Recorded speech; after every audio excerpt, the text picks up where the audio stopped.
Майже 25% українців не вважають Росію агресором. Вони розцінюють ситуацію як таку, що сталася от сама по собі. Виникла вона. Так само погано, що ми сьогодні не маємо таких досліджень, принаймні вони мені на очі не попадали стосовно і Криму. Ми вже з вами якось в студії говорили стосовно питання вирішення проблеми взагалі Криму. Як на мене, його треба вирішувати на рівні Конституції України. Внесення відповідних змін і надання абсолютно іншого статусу. Я не говорю конкретно якого, але це питання треба піднімати, тому що от непопулярні речі, вони не піднімаються в суспільстві, але вони дуже затребувані.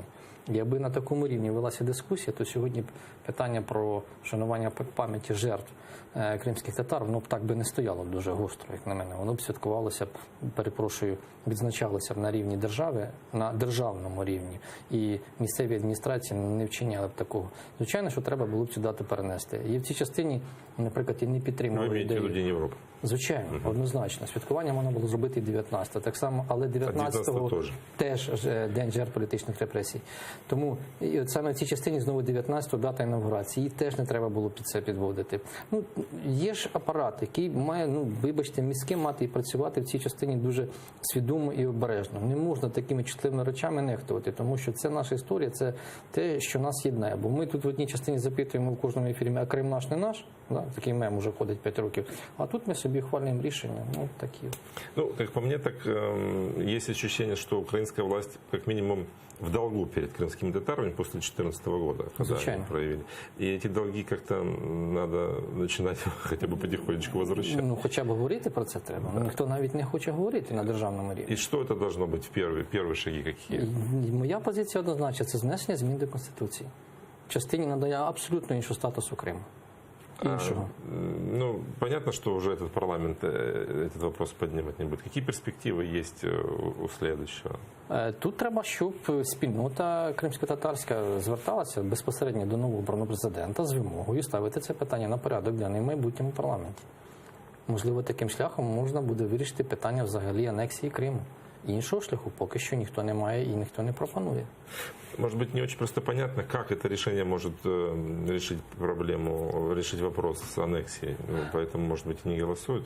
И почему вообще тема автономии, она такая болезненная для политиков? А ми часто поєднуємо автономію, точніше путаємо із федералізацією. А федералізація, саме слово, воно стало в Україні вже токсичним. Україна багатоетнічна держава, і вона не може бути унітарною, як на мене, за визначенням. Тому що ми навіть в складі України маємо кримську автономію. Вже про унітарність дуже сумнівно. Про це говорять конституціоналісти вже десятками років. Спочатку створення України. Ну, ви, мабуть, краще мене знаєте історію взагалі із Кримом і в 90-х роках, і в 2000-х роках. Стільки виникало баталій, стільки виникало нехороших, неприємних речей, але ж вдавалося вберегти Крим в структурі України. Сьогодні ми розуміємо про те, що, давайте скажемо щиро, що повернути Крим просто так найближчі 10 років не вдасться. Просто так. Він сам по собі не вернеться. Говорити про те, що в нас підніметься рівень життя до якогось там захмарного рівня, да, і кримські татари захочуть провести черговий референдум в складі Російської Федерації, тому що юрисдикція сьогодні там Російської Федерації, але Крим наш. Я тут наголошую, бо сьогодні це дуже токсично. То перспективи я такої не бачу. А от надання абсолютно іншого статусу автономії для того, щоб кримські татари відчули і там необхідність проведення якогось нового чергового референдуму про вихід із Російської Федерації вже для того, щоб зробити посил Росії, в них такого інструменту сьогодні немає. Їм треба його дати. І в цій частині хочу нагадати ініціативу минулого року, 18-му, коли хотіли позбавляти українських паспортів тих кримських татар, які прийняли участь у голосуванні на президентських виборах. Для чого це було робити? Який згодом Арефат Чубаров засудив, а Порошенко його відкликав потім цей законопроект. Пригадайте цю скандальну історію. Ось влада як реагує на проблеми кримських татар.